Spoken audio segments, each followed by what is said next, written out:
হুৰাহুৰি শুকাইছে মহাবাহু ব্ৰহ্মপুত্ৰ।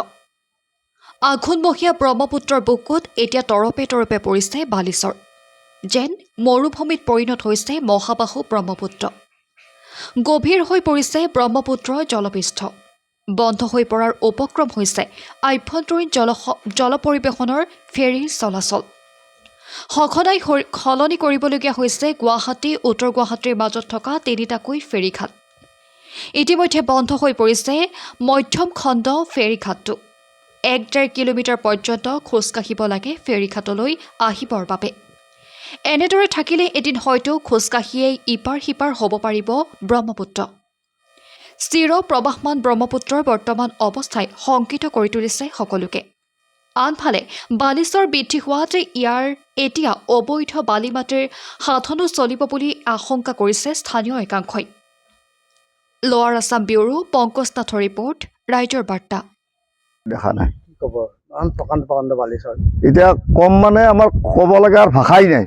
আমি যি ধৰণে এনেকুৱা বালি দেখিলো এইবাৰ, গতিকে ভাবিছো যে নদীটো শুকাই যাব নেকি। মানুহৰ এনেকুৱা ধাৰণা হৈছে, মানুহৰ ইফালে সিফালে কোৱাকৈ হৈছে যে বোলে নদীখন থাকিব নে নাথাকে, এটা সময়ত জানো পানী নাইকিয়াই হৈ যায় নেকি।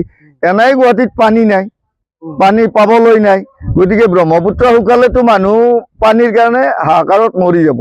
গতিকে আমাৰ এটাই মূল কাৰণ যে নদী বান্ধ হোৱাৰ কাৰণে নেকি আমাৰ এই নদীটোৰ পানী শুকাই নাইকিয়া হ'বলৈ ধৰিছে।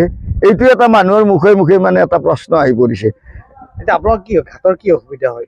আমাৰ ঘাটতো জাহাজ চাপোতে বহুত অসুবিধা হয়। তাৰমানে পানীটো যিমানখিনি আমাৰ জাহাজত লাগে, আমাক ধৰক 5 ফুট পানী লাগে আমাৰ এখন জাহাজ চলিবলৈ হ'লে। গতিকে আমাৰ 5 ফুটৰ তলত থাকিলেতো জাহাজখন চপোৱাত বা চলা মিলাত অসুবিধা হয়। গতিকে আমাৰ সেইটো অসুবিধা। গতিকে আমি তেনেকুৱা পৰিস্থিতিত যাত্ৰীৰো আমি গালি খাব লাগে। যাত্ৰীৰো অসুবিধা, যাত্ৰীৰো অসুবিধা। কেতিয়াবা ফাঁচি যায় জাহাজখন, বহুত খোজকাঢ়ি আহিব লাগে। বহুত খোজকাঢ়ি আহিব লাগে। খোজকাঢ়ি আহোঁতে আৰু তাতো বালি, ধূলি বালি, কেতিয়াবা সিহঁতে আহি পাওঁতে মানে জাহাজ এৰাই খাই যায়। গতিকে সেইফালে উঠি থকা যাত্ৰীখিনি হাহাকাৰ লগাই দিয়ে যে বোলে এৰি দিয়া টাইম হৈছে। কিন্তু এইটো আমি ফাৰ্ষ্ট এনেকুৱা স্তৰ পৰা আমি দেখিলো। ব্ৰহ্মপুত্ৰ দিনক দিনে মানে শুকাই যোৱাই আমাৰ পৰিলক্ষিত হৈছে। আগতে আমি এনেকুৱা কোনোদিন দেখা পোৱা নাছিলোঁ। এইবাৰ যিটো বালি পৰিছে বা যিটো বালি চৰ হৈছে, সেইটো মানে অসম্ভৱ এটা মানে চিন্তানীয় বিষয় হৈ পৰিছে। আমাৰ পাৰঘাটটোৱে বহুত আগতে আছিল, যাত্ৰীৰ কাৰণে বহুত সুবিধা আছিল। কিন্তু যিহেতু আমি নদীৰ গভীৰতা পোৱা নাই, পাৰঘাটটো আমাৰ একেবাৰে বহু দূৰলৈ আনিবলগীয়া হৈছে পানীৰ গভীৰতা বিচাৰি বিচাৰি। যিহেতু পানীৰ এটা নিৰ্ধাৰিত আমাৰ জাহাজ চলিব লাগিলে পানী লাগে, সেই নিৰ্ধাৰিত পানীটো আমি পোৱা নাছিলোঁ ক'তো। নাপাই কেনে বহু দূৰত আনিবলগীয়া হৈছে, যাৰ কাৰণে যাত্ৰীৰ যথেষ্ট অসুবিধা হৈছে। তেওঁলোকে বহুখিনি খোজকাঢ়ি অহা যাত্ৰীৰ কাৰণে যথেষ্ট অসুবিধা হৈছে, বা বাইকত অহা যাত্ৰীৰ কাৰণে বহুখিনি অসুবিধা হৈছে। তেওঁলোকে হয়তো নিৰ্ধাৰিত সময়ত আহি ঘাটটোত উপস্থিত হ'ব নোৱাৰে। কিছুমান যাত্ৰী জাহাজখন ফেইল হৈ যায়।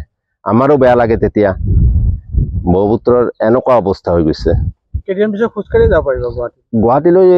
আমাৰ যিটো ধাৰণা হয় যে হয়তো ভৱিষ্যতে এনেকুৱাই হ'ব কোনোবা দিনা, যে ব্ৰহ্মপুত্ৰত খোজকাঢ়িয়ে পাৰ হ'ব পাৰিব, জাহাজৰ বা ব্ৰিজৰ প্ৰয়োজনেই নহ'ব। এনেকুৱা এটা পৰিস্থিতি হয়তো আগন্তুক দিনত আহি পৰিব। উট আনিব লাগিব নে? এনেকুৱা ৰাজস্থানৰ মৰুভূমিৰ নিচিনা এনেকুৱাই কণ্ডিশ্যন হ'ব নেকি এটা সময়ত যায়।